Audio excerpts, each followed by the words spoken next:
O piso nacional da enfermagem corre o risco de continuar aí por um longo período suspenso.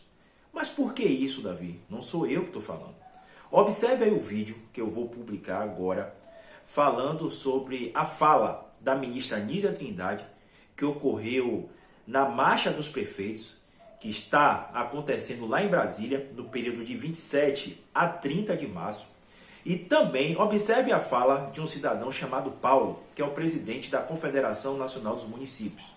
E observe o que é que eles querem para poder aprovar o nosso piso junto ao STF e barganhar também junto ao governo. É importante que você assista o vídeo todo. E aí você vai extrair a informação através de uma fonte segura e fidedigna.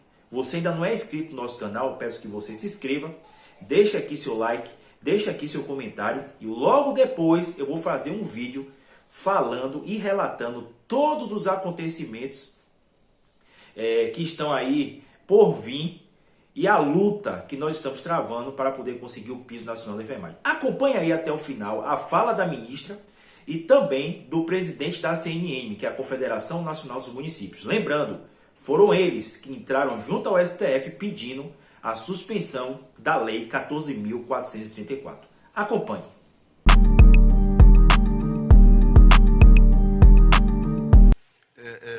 O Congresso votou, foi promulgada a lei do piso dos enfermeiros. O Ministério, a senhora como ministra, concorda que haja esse piso e que haja recurso para pagar? Ou tem algum procedimento interno para buscar uma solução para pagar o piso? Porque na hora que o Ministério talvez informar o ministro do Supremo que achou a fonte do financiamento, ele levantaria a liminar e entraria em vigor a lei e dá um impacto nas prefeituras de 10 bilhões e meio.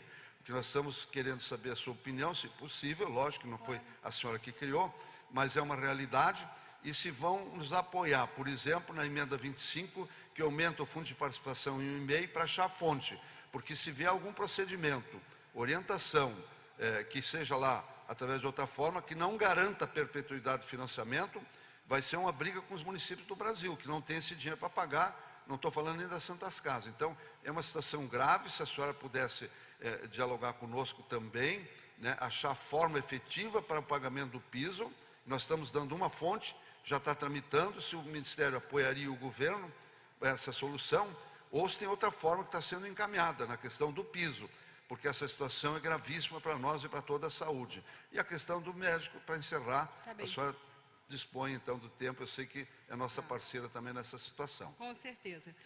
Bom, em relação a mais médicos, o nosso edital vai ampliar um pouco, como eu falei, quer dizer, um pouco não, né, até significativo, vai ampliar para 6.000 vagas.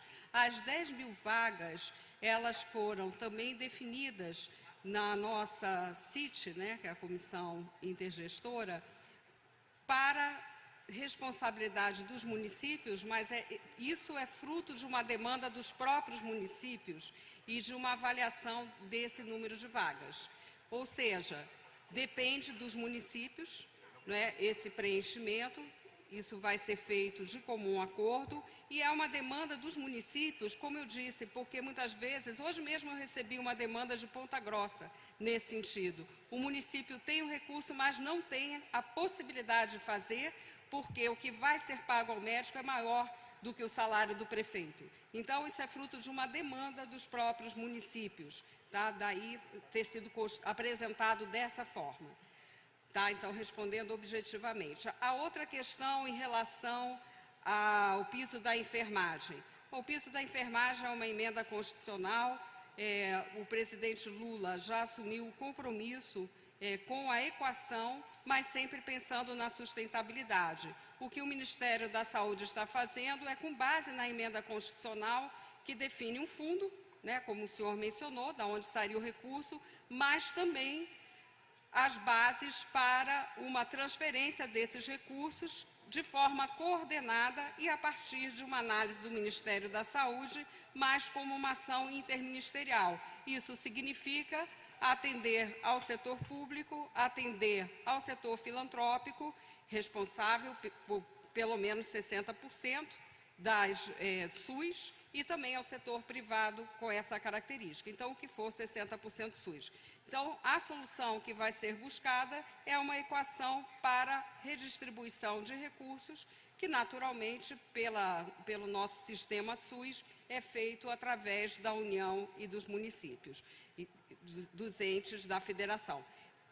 Não tenho essa solução aqui, tá? Então, só lhe estou lhe dando o contorno da orientação do próprio presidente Lula para que se busque uma solução sustentável que considere o problema dos municípios, das instituições filantrópicas, como ele anunciou, inclusive, em Recife, semana passada. Ministra, só para argumentar com os prefeitos, para finalizar mesmo, veja a gravidade da situação, né? A emenda que a senhora se refere talvez seja a 127, que determinou que será remanejado o valor dos fundos constitucionais, isso, que são 250 fundos que tem, e que somar todos do ano passado apenas sobrou um valor de 8 a 10 bilhões, e que cada um tem uma legislação, e o prazo dela é só até 2027, isso não nos satisfaz, porque isso não é o que nós estamos buscando, que é o financiamento do impacto do piso nas prefeituras. Se o governo resolver, ou o Ministério encaminhar, ele vai ter autoridade para encaminhar, nós não vamos contestar. Só estou dizendo que isto vai piorar a relação com os municípios, porque os prefeitos realmente não vão ter o ressarcimento. Então, a emenda constitucional que foi feita, para nós ela não vai funcionar essa aí. Por isso que eu referi na emenda 25, que aí sim. Só que lá tem dinheiro do governo. Talvez aí o ministro da Fazenda não queira bancar esse 1,5 do FPM. O restante é um engodo para o financiamento do piso. Se isto vier, nós não iremos discordar. Talvez está acontecendo por aquilo que a senhora falou. Quem está sendo ouvido lá, prefeitos, agora para os senhores prefeitas, é os secretários de vocês que estão lá, dando legitimidade para esse tipo de atitude que vai vir, exatamente para não encontro os municípios, sim de encontro. Por isso as nossas brigas. Então, se nós pudermos dizer isso antes de que haja qualquer comando de determinação, porque há uma ânsia de setores, não é da senhora, do governo, em cumprir isso. É promessa, vão cumprir o piso, mas nos dê o dinheiro para pagar. Senão, isto vai piorar a relação. Apenas, não sou eu que vou querer indicar a conduta para o Ministério. Enquanto o setor chamado CONASEM estiver falando pelos municípios, repito, é culpa dos prefeitos, não é da ministra. É culpa dos senhores que mantêm uma estrutura que não é do município que faz a gestão, e sim de um setor que, veja bem, é corporativo e na hora de discutir os pisos está lá dando favor a uma coisa que nós não podemos pagar. Obrigado, ministra. Eu gostaria de ter mais uma palavra, doutor Paulo, até para ser correta. Não houve pactuação do piso da enfermagem com o CONASENS, não houve. Tá? Todas as pactuações que eu me referi foi em relação às políticas e todas as ações anunciadas do Mais Médicos, da vacinação, do programa de redução de filas. Né? A discussão do piso da enfermagem, nesse momento, está em nível de governo, exatamente com a orientação de que não haja uma penalização nem aos municípios, nem ao setor filantrópico, como disse o presidente da República. Então, essa é a orientação, não há nenhuma pactuação feita. Aliás, nesse caso, ela não é necessária como pactuação, porque se trata de uma emenda constitucional. No entanto, eu me coloco à disposição, como os outros ministros, para um diálogo com esse fórum, com prefeitos e prefeitas, a todo momento. Mas, para isso, primeiro, nós precisamos ter uma equação para dar sustentabilidade, que é também a sua preocupação. Tá bem? Obrigado, ministra. Obrigada.